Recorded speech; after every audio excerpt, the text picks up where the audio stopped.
This is a full story. Kitten wishes you all a happy and enjoyable story.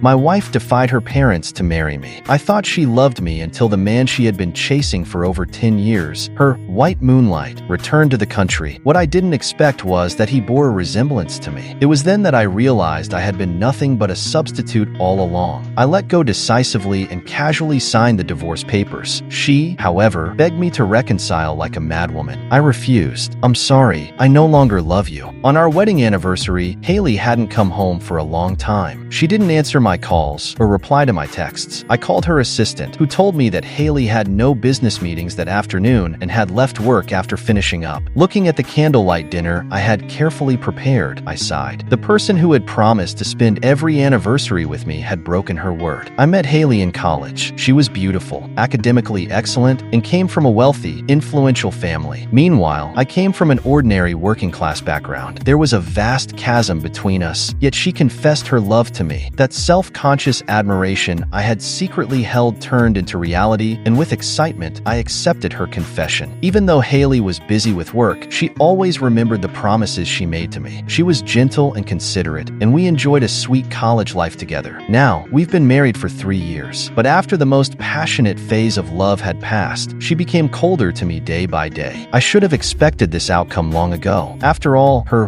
white moonlight had returned. The first night she stayed out all night was to pick him up at the airport. I only learned about it from a post one of her friends had made on social media. That man was handsome, wealthy, and radiated an aura of untouchable nobility. I heard he was Hailey's childhood sweetheart, even her first love. Seeing him made me feel ashamed of myself. After that, Hailey began breaking promises and coming home late more frequently. Every time, it was for her white moonlight. Indeed, a white moonlight is exactly that, a dream, something I could never compare to. Silently, I dumped all the food into the trash. I knew she wouldn't be coming back, and no one would eat the meal anyway. It wasn't until the early hours of the next morning that Hailey returned. I lay in bed with my eyes closed, and the mattress beside me dipped. She took my hand and said, "I'm back. I'm sorry. I'll make up for missing our anniversary next time." Next time? But would there even be a next time for us? I turned over without speaking. Silence was the best answer. Hailey's white moonlight was named Tony. Their families were longtime friends, and Hailey and Tony had grown up together as childhood sweethearts. Tony was always top of the class, the kind of student elders would praise and teachers would adore. With such an outstanding childhood friend, it was only natural for Hailey to fall for him. But after graduating high school, before she could confess her feelings, Tony went abroad to study. Hailey was devastated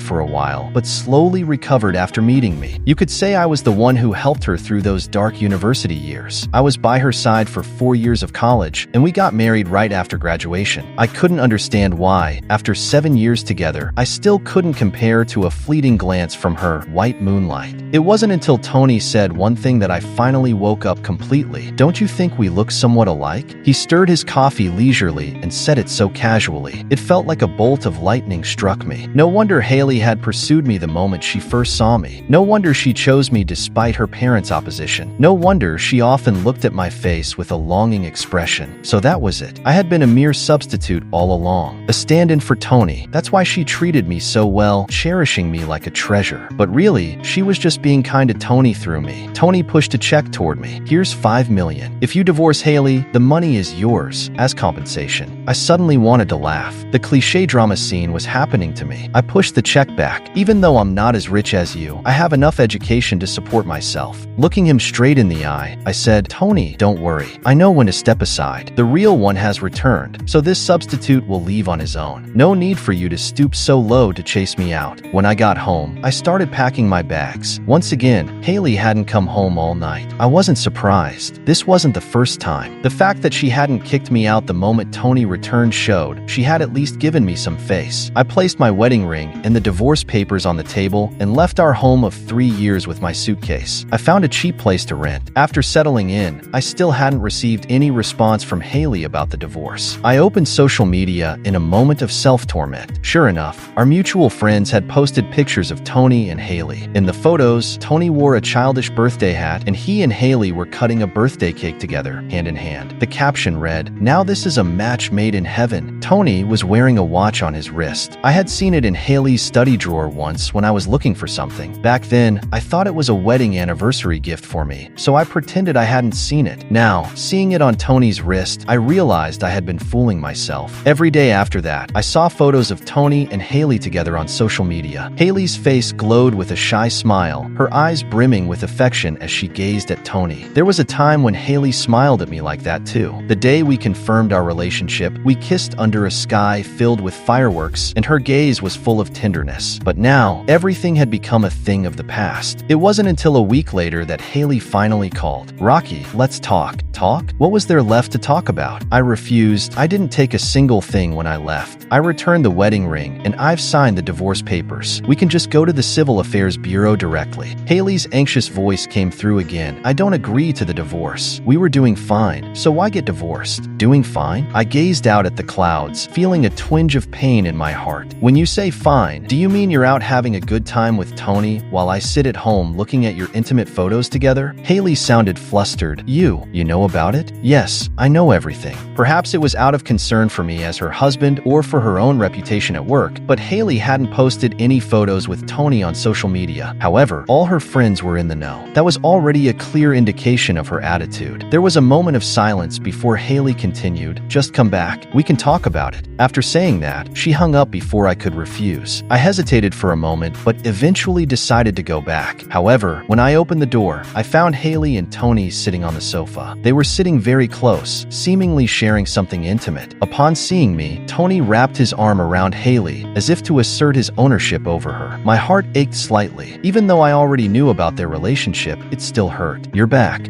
Hailey quickly stood up, her tone a bit nervous. I interrupted her. "Boss Hailey, I'm not sure why you called me here." Hailey furrowed her brows. "Rocky, do you really have to speak to me like that?" I glanced at Tony and forced a smile. A bit of politeness is always good, to avoid misunderstandings. Misunderstandings? Hailey raised her voice. "Who are you afraid will misunderstand?" Tony patted her shoulder. "Hailey, go make a cup of tea. Rocky must be thirsty." "Hallie?" I felt a wave of confusion. I used to call her Hallie too, but after using it once, Hailey rejected it. She said the name Hallie was too common, too ordinary, and that when I called out Hallie, several girls would turn around. It was better to just call her Hailey. I believed her, but now Tony was calling her Hallie. It turned out that it wasn't that Hallie was a bad name. It was just that I wasn't worthy. Taking advantage of Hailey's time in the kitchen making tea, Tony spoke up. "This place is nicely decorated." I looked at him, unsure of his intentions. Tony continued, "I told Hailey before that when we grew up, we should buy a spacious apartment in the city center with a large floor-to-ceiling window, where we could sit by the window at night, sipping wine and watching the vibrant nightlife outside. We also talked about getting a majestic border collie, and I would take it out for walks in the morning while we'd both walk it in the evening. We both love watching movies, so we need a big projection screen and surround sound, creating the feeling of being in a cinema. Plus, I love the piano and she loves the violin, so we wanted to set up a music room where we could play duets when we had time." I absorbed every word. Aside from the border collie, we had everything else at home. The reason we didn't have a border collie was that I suffered from rhinitis, which made it unsuitable to have furry pets. Although Hailey had given up on that idea, she still loved watching videos about border collies. I had felt guilty about it for quite a while. And then there was the piano. I had been curious when she was decorating the music room as to why she wanted to buy a piano. I knew Hailey played the violin and was quite good at it, but she couldn't play the piano. I never imagined that both the piano and the border collie were because of Tony. I managed a bitter smile. The pain in my heart had become so extreme that I felt numb. It was time to let go of Hailey. In the end, we were fated to be apart. "Please tell Hailey that I'll be waiting for her at the Civil Affairs Bureau tomorrow morning at 9. After saying this, I left in a fluster. Hailey hurried after me. Rocky.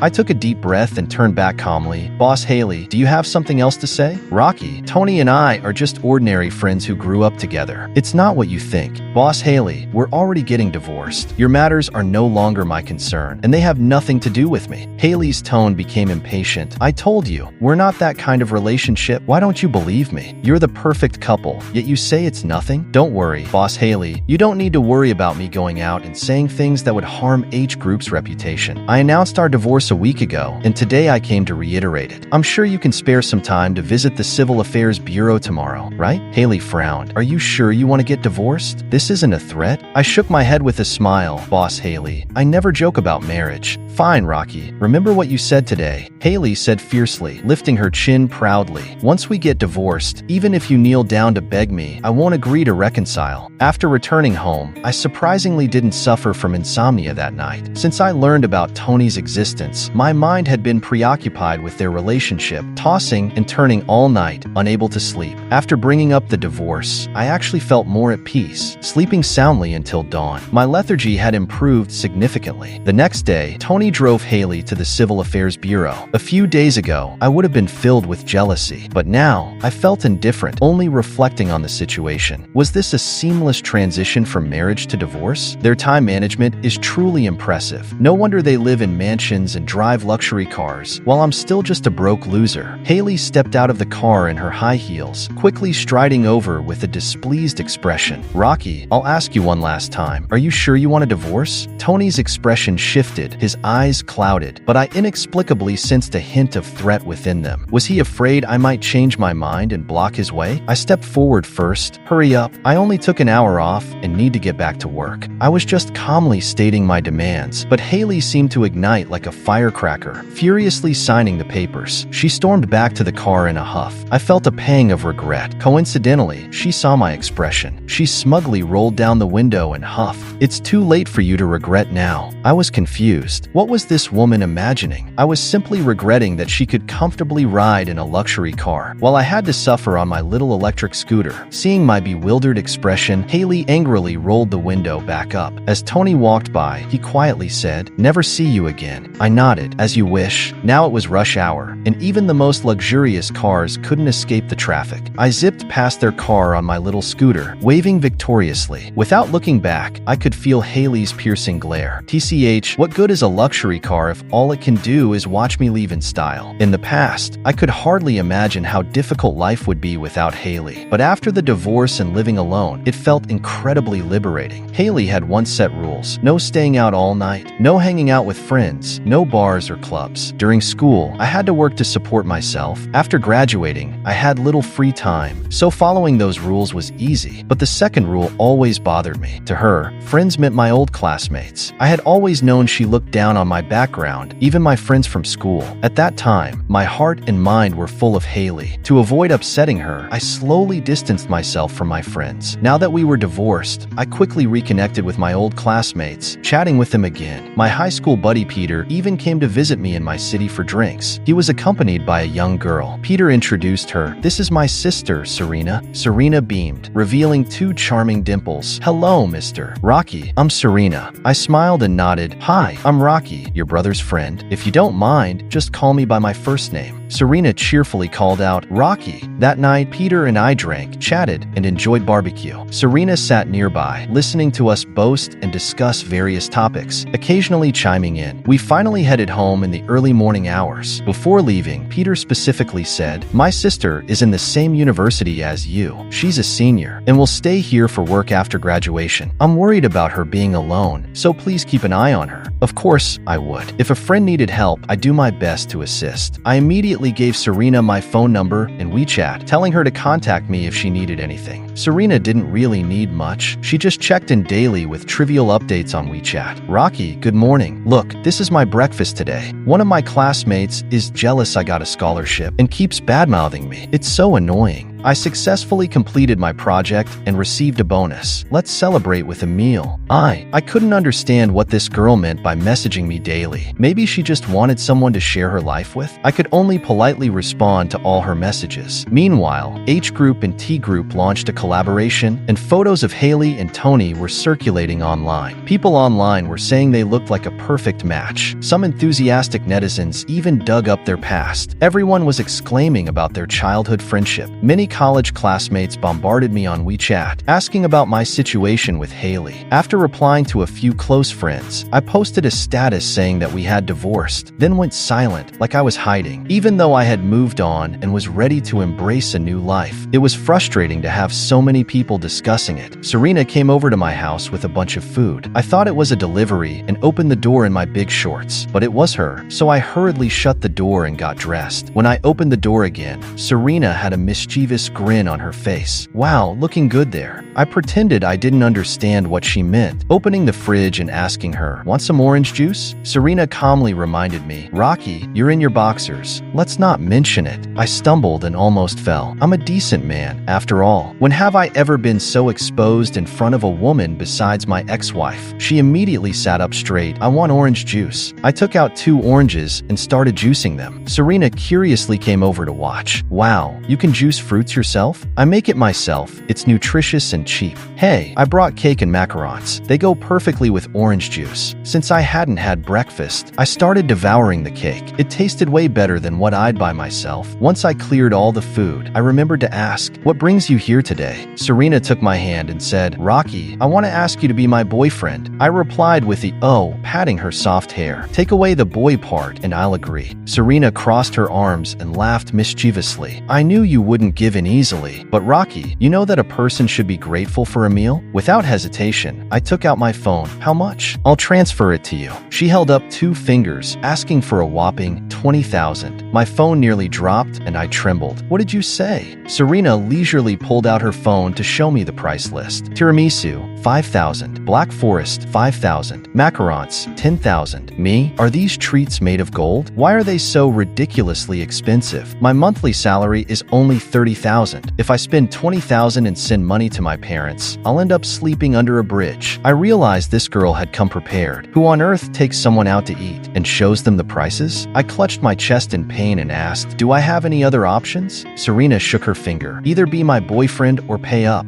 So which is worse? The medical bills from Peter's hospital visit or the $20,000? Serena grumbled. "Why are you hesitating? You could get a beautiful girlfriend without paying anything." I rubbed my temples. "Excuse me, Miss Beautiful. Why would you want a divorced man as your boyfriend? Our class is having a gathering tomorrow, and everyone will bring their partners. I can't go alone. It'd be so embarrassing." Serena looked me up and down with a scrutinizing gaze. "You look decent, your body is okay, and your salary is acceptable, so I decided to temporarily enlist you as my boyfriend." "Me? Thank you for thinking so highly of me, Miss Beautiful. But when I heard it was just to attend a class reunion, I perked up. All right, I agree to be your boyfriend for a day. Deal." God was with me, but Hailey and Tony seemed to be everywhere. Serena actually went to the same school as Hailey, just attending a gathering with her, and she ran into those two. Although they could no longer make me reminisce painfully about the past, the thought of being a stand-in for several years still gnawed at my heart. But it wasn't just me who felt uncomfortable. When Hailey saw me, her face looked constipated. In front of everyone, Hailey sarcastically said, "You're not from our department. Why are you here?" Before I could speak, Serena jumped in. "Senior Hailey, wasn't it allowed to bring partners to this gathering? Rocky is my boyfriend. He took time off work to come with me." Hailey sneered. "You took an hour off for a divorce, and now you're willing to take an afternoon off for a gathering?" As soon as divorce was mentioned, everyone's gaze shifted to our group. I innocently shrugged. "Miss Hailey should know well. I'm the best to my girlfriend." Serena also leaned into me, thanks to Mr. Tony. If he hadn't intervened, I probably wouldn't have been able to pursue Rocky. I nearly burst out laughing, forgetting to ask how she knew that. Serena's words clearly implied that Tony was the third wheel in someone else's marriage. Sure enough, Tony's expression turned dark. "Miss Serena, some things shouldn't be said casually." Serena blinked innocently. "Oh, am I wrong? If you dare to do it, why be afraid of others saying it? Isn't that guilty conscience?" Hailey shot Serena a glance. "You're just an observer, so it's best not to make baseless comments." Serena quickly fired back. "When your first love leaves, you find a man who looks a bit like him. Then when the first love comes back, you quickly kick out the husband who's been with you for years. You're embarrassing, women. And I'm Rocky's girlfriend now, not some bystander. If you two want to keep bullying him, you'd better get my approval." Not only were the onlookers stunned, but I was also flabbergasted. I hadn't shared this, so how did she know? Hailey was fuming, her face turning red, but Serena's words hit home. She couldn't retort. The room fell silent, everyone digesting this shocking revelation. I cleared my throat. "Well, Well, it's all in the past. I no longer like her. Don't like? Hailey suddenly turned to me. Her terrifying expression seemed ready to eat me alive. How long has it been since our divorce? And you say you don't like me? I incredulously said, Boss Hailey, you know we're divorced. Why do you care whether I like you? You were with Mr. Tony while we were married, and I said nothing. Tony stepped closer, his face darkening. Rocky, don't go too far. Serena stood in front of me, unyielding. If you two started the confrontation, you think I'd want to engage with you? You don't need to intimidate me. Rocky has me, Serena, backing him up. Let's see if you dare to make a move. Although being protected by a younger girl was a bit embarrassing, seeing their purple, black, and red faces made me secretly feel delighted. I initially thought our interactions would end here, but Hailey was still haunting me, squatting downstairs at my place. Under the pale moonlight, she looked exhausted, as if she had been seriously ill. I kept walking, planning to pretend I didn't see her. Hailey blocked my way. Rocky, let's remarry, okay? I exaggeratedly dug at my ears and asked, I must have misheard. What did you just say? Hailey bit her lip and repeated, Rocky, let's remarry. I was so amused by her that I laughed. Hailey, you treated me as a stand-in from the start, and you were unfaithful in our marriage. Now that he's back, I've given you both what you wanted, and now you want to remarry? Do you think you're the sun, and the whole world should revolve around you? I did initially have ulterior motives, dating you because you resembled him. I was indeed happy when he returned. It felt like my heart was flying. But the more time passes, the more I realize I don't love him anymore. I love you, Rocky. Since our divorce, you've been on my mind constantly. My home is empty with just me in it. I miss you cooking for me, miss you juicing fruits and making desserts, miss you holding me tight and saying you love me. Rocky, I can promise never to contact Tony again. Will you come back? I stared deeply into Hailey's eyes and asked, do you know what Tony told me? He said he likes playing the piano, enjoys red wine, and loves border collies. Our marriage house is full of his traces. Who were you thinking of when we decorated our home for our wedding? Hailey, in a flustered state, explained, I admit it was my fault, Rocky. I didn't recognize my true feelings. I was confused. Now I understand that I used to like Tony, but I love you now. I interrupted her. Enough, Hailey. You don't love anyone. The unattainable will always stir one's emotions. The reason the first love is so special is that it's out of reach. Once you obtain it, that first love becomes just a grain of rice. The reason you're here is simply that. I didn't beg you to come back like a dog. Once I return, you'll still end up despising me. Hailey looked heartbroken, repeatedly saying, No, it's not like that. I really love you. Rocky has already rejected you, yet you cling on, ignoring my presence. From behind me, Serena stormed over, carrying a bag of snacks with a fierce expression. I was a bit taken aback. What are you doing here? She shot me a fierce glare. As my boyfriend, you shouldn't be chatting with other women alone. I'll deal with you later. Me, please add the word fake before boyfriend, thank you. After Hailey left that day in a daze, I was completely entangled by Serena. Hey, little aunt, we agreed that I would only pretend to be your boyfriend. She boldly lounged on my sofa, taking over my computer and eating the food I had made, casting a sidelong glance at me. When did I ever say it was a pretense? I suddenly choked on my words. Thinking back to the day she tricked me, she indeed never mentioned the word pretend. I slammed my hand on the table and stood up. You said it was a temporary arrangement. Oh, when I said temporary, I meant it would last a lifetime. Damn, she was playing word games with me. Well then, since no one heard what we said that day, as long as I don't admit it, you can't do anything even if you sue me. This girl couldn't be beaten or scolded, so I simply played dead. Serena sighed, and all the hairs on my body stood up in unison, singing the national anthem. She looked at me with sympathy, shaking her phone. Who said there's no evidence? I recorded everything from start to finish. Me, you're so insidious. I felt a wave of sympathy for myself. She grinned and pinched my soft cheek. Give up the struggle. In this lifetime, you can only fall into my hands. I was completely puzzled about why. This girl, Serena, had set her sights on me. Though Peter usually kept a low profile, he had been married to Hailey for several years, and I had seen quite a bit during that time. Now that I think about it, Peter had always used the best stuff. Adding to that, Serena's comments at the gathering earlier made things clearer. Tony didn't even dare to touch Serena, which showed her family was exceptional. So was Serena blind? And then there was Hailey, who still still called and texted me every day after the divorce, driving me to block her. I thought this would give me some peace, but both of these women somehow found their way to my company. I was having lunch in the cafeteria when Hailey showed up with takeout from a 5-star hotel under the H group. "Rocky, I can't cook, so I brought you some special takeout. It's balanced and nutritious. Try it and see if you like it." Hailey had never brought me food before. If it had been in the past, I would have felt genuinely happy and touched, but now all I felt was annoyance and impatience. I frowned and looked at her. "Hailey, I've made it very clear. We have no chance anymore." Hailey had been showing up a lot lately, and many people recognized her. Other colleagues had already figured out who she was, whispering around us, "Wow, isn't that the famous entrepreneur Hailey? Why is she bringing Rocky lunch? Could it be that Rocky is related to Hailey?" Hailey introduced herself graciously. "Hello everyone, I'm Rocky's wife." Me, damn, Rocky doesn't look like a wealthy person at all. A live-in son-in-law, you know what that is?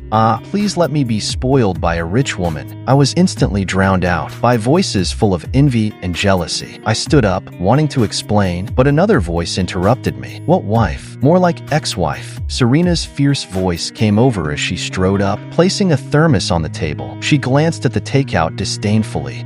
"Can't even cook and still trying to be nice. What I brought is food I made myself." I felt a jolt of panic. It was like I was afraid of what was coming. With these two women together, I was bound to be caught in the middle. To avoid prolonged trouble, I decided to resolve this quickly. I took back the takeout and handed it to Hailey, ignoring her hurt expression, and said, "Hailey, we have no relationship anymore. Everything you do now will only cause me trouble. Please don't come by again." Then I turned my gaze to Serena, who was glaring at me like a pufferfish. I felt a headache coming on, but I still returned the thermos to her. "Wanting a man with no future, you should go back to school." Serena's eyes lit up. "Besides my dad and brother, you're the first man who cares about my future. You really love me. Damn it, what an idiot." I turned and walked away. Tony also learned that Hailey was still bugging me, but he cleverly didn't come looking for trouble. Instead, he contacted Hailey's parents to discuss the engagement between their families. Hailey's parents had never liked me. This poor son-in-law. I now understood my place and automatically stepped aside, which delighted Hailey's parents. Soon, they hit it off and announced that Tony and Hailey were getting married. The wedding was set for next week. It seemed they were in a hurry. Serena rushed over with an invitation, asking if I would attend. Without even looking, I replied, "They have nothing to do with me anymore. We're not even friends, so why would I go?"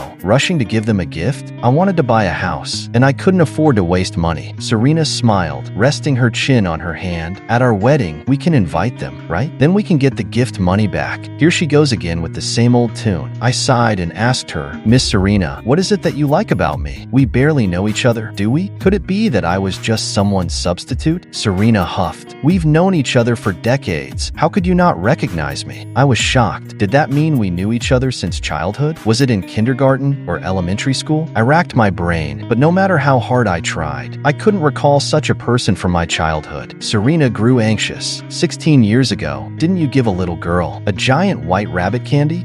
I think I did. Old memories began to resurface. 16 years ago, I was still in elementary school. On my way home from school, I saw a little girl in a pink dress with pigtails crying under a tree. My mom always said that girls were born princesses and boys should protect them. So I went over and handed her a giant white rabbit. "Little sister, don't cry. Brother will give you some candy." The little girl, with tear-filled eyes, timidly took the candy. She ate while sniffling. I asked her, "Where are your parents?" She shook her head and remained silent. I looked around, and it seemed no adults were searching for her. I couldn't leave her alone, so I decided to take her to the police station. "Little sister, shall we go to the police to find your mom?" She still didn't say a word, but her chubby little hand gripped my shirt tightly. After arriving at the police station, I waited with her for 2 hours, and finally, her mother showed up. While her mother held her and cried, I worried about my mom, so I told the police officer I was leaving and didn't say goodbye to the little girl. In my memories, the shadow of that little girl slowly overlapped with Serena. I pointed at her in a daze. "Little crybaby?" Serena jumped up. "Rocky, you finally remembered me." I awkwardly supported her. "It's been so long, and you still recognize me?" I had forgotten. "If you hadn't taken me to the police, I might have been taken by a trafficker. Of course, I'll always remember my savior." I suddenly understood. "So you want me to be your boyfriend, as a way to repay me? To help you get back at Hailey?" Serena stomped her feet in anger. "Idiot Rocky, I really like you. Me, let's skip the melodrama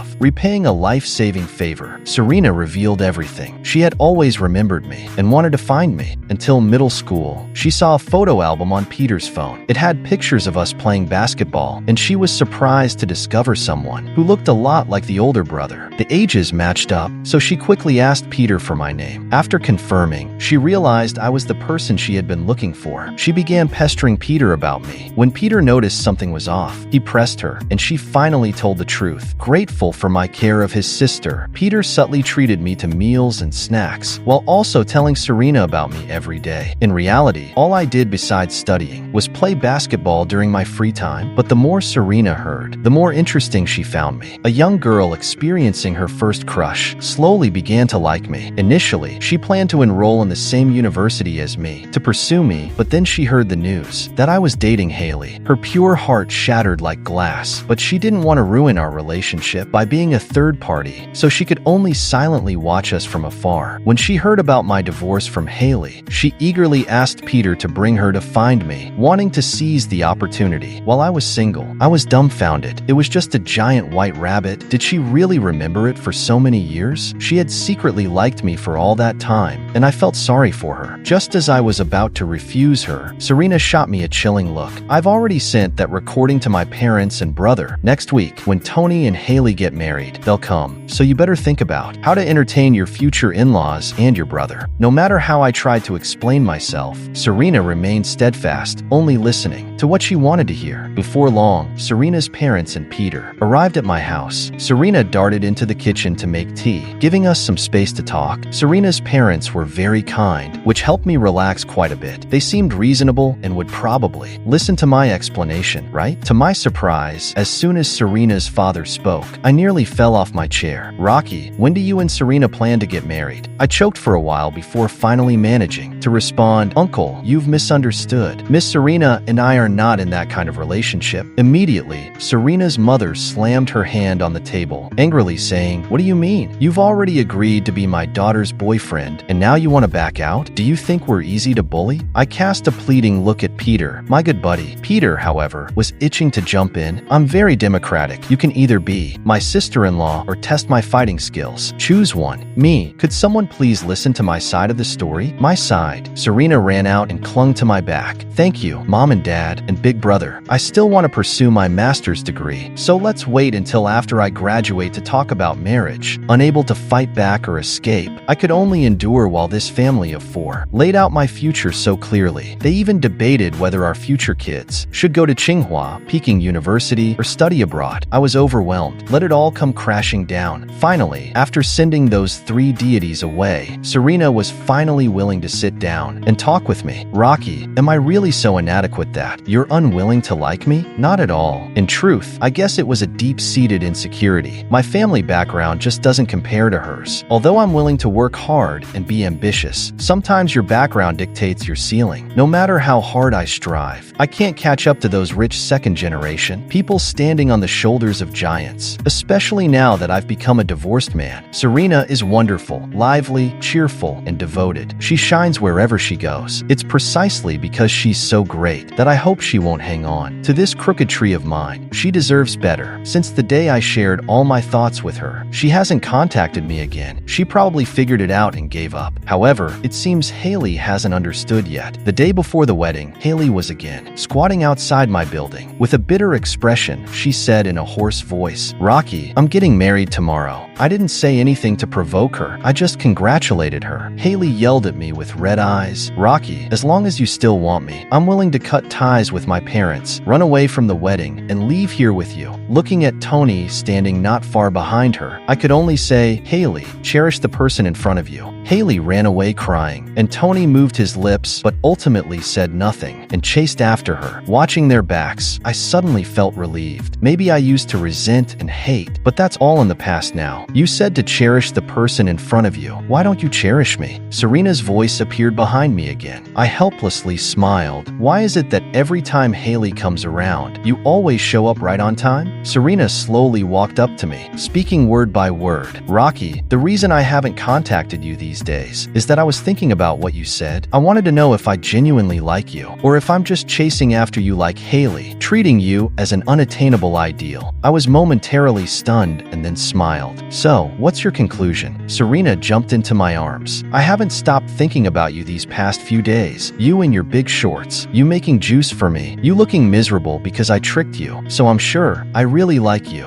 I hugged her tightly. "Actually, I feel the same. In the days I haven't seen you, my mind was filled with thoughts of you, jumping around for me. I missed you while you weren't causing a ruckus." She stepped hard on my foot. "Then why didn't you come find me? Did you have to make me lower my head first?" I led her to a bench by the road. "I wanted to wait until I had a good plan for our future before coming to find you. I'm a man. I have to bear the responsibility of providing for a family. You've been pampered since you were little, spending thousands on a cake. With my current financial situation, I can't afford that. I'm working on a business plan. Didn't you want to pursue a master's degree? During the years you're studying, I'll start a business and carve out a future for us. Once I earn the dowry, I'll come to marry you," she said sulkily. "I can eat cheaper cakes, you know." I chuckled. "No way. How can I let your quality of life decline? If my precious daughter marries a poor guy and lives a hard life, I'd be furious." She asked again, "How long will that take?" I thought for a moment and replied, 3 years. If you find someone better and want to leave during these 3 years, I absolutely won't stop you. But if after 3 years you still want to marry me, I'll come with the dowry and the ring to propose." She rolled her eyes at me. 3 years is fine. I'm determined to stick with you. Don't think you can push me away. Whether you succeed or fail in your business, I'm still marrying you." The next day, I didn't attend Hailey and Tony's wedding, and neither did Serena. She lounged on my couch, showing me photos of the wedding venue Peter had taken. Hailey looked expressionless, as if someone owed her $5 million. Tony wore a forced smile. In short, they didn't look like a newlywed couple at all. Serena scoffed. "Good, they deserve it. Lock down the cheater and the betrayer." I rolled my eyes. "Hey, miss, can you move a bit? You're sitting on my folder." She looked like a pufferfish. "What do you mean by but? You can't use such rude words towards a lady." "Fine, fine. Can you please move, your highness?" Hailey's epilogue. I married Tony. I finally fulfilled a dream that lasted over a decade, yet I couldn't feel any happiness. My heart felt empty. I knew I had lost the most precious thing. When I first joined the company, the pressure was immense. It was Rocky who stood by me during that tough time. I drank a lot during social gatherings, and he would make me hangover soup. No matter how late I returned home, as long as I was hungry, he'd have a meal ready for me. I didn't have to worry about anything at home. He was my strongest support. Later, when Tony returned, the obsession from my youth awoke again. I couldn't help but seek out Tony. When Rocky found out, he didn't argue or make a scene. He silently signed the divorce agreement and left our home. After he left, I begged him not to divorce me. He refused. Eventually, I gradually discovered my own feelings. I now liked Rocky, and I wanted to win him back, but it was too late, way too late. Someone had gotten to him first and taken him away. When my family found out, they didn't consider my feelings and quickly set a wedding date with Tony. After marrying Tony, I realized the unattainable ideal was just that. He had T group and I had H group. We were always so busy that we could barely see each other, only able to rush back to the company. Home was always cold and empty. The obsession I once had turned into a mess. I finally understood. Tony was just a reflection of my own unfulfilled desires. I couldn't continue living like this. A few months later, I filed for divorce. Tony agreed. In his eyes, I saw my own exhaustion. We were both liberated. After the divorce, I wanted to reach out to Rocky, but I didn't dare. He was already with Serena. There was no place for me anymore. When I learned he was starting a business, I quietly supported him from behind. Watching his company grow stronger day by day, I genuinely felt happy for him. He was getting married. The bride was Serena. Watching him put a ring on her and promise her before the priest, saying, "Yes, I do," my heart ached and tears flowed unbidden. All of this once belonged to me. It was my greed that caused me to lose it.